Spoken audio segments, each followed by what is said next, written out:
An Orlando store clerk was shot during a robbery and left for dead, and police just released surveillance video.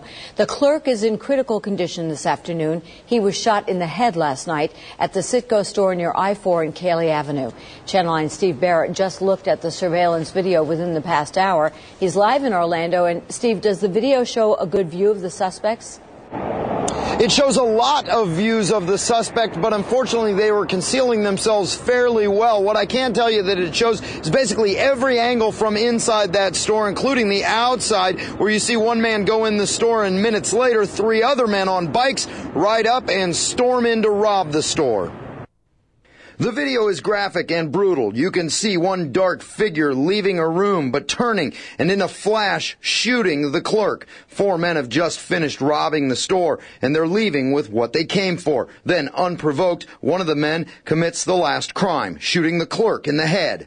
Because he basically just turned around and just point blank fired at the clerk.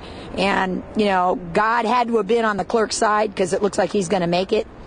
But, you know, that's the devil at work right there. Man, I was scared, man. Blows come all out of his mouth. This man doesn't want to be identified after he found the Citgo convenience store clerk shot inside the Cayley Avenue store.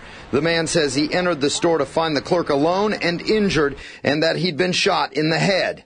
When I walked in the store, he was throwing up blood. He said, told him, call 911. And I did. It was an officer riding by OPD.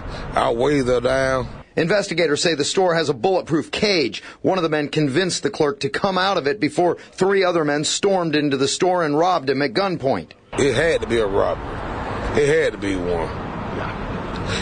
It's getting senseless. I'm sorry about saying it, but it's getting senseless. It's getting senseless, though. Now, this surveillance video is cops' best evidence, and without any witnesses, the only link to the men who left the clerk bleeding and fighting for his life after he'd cooperated with the gunman.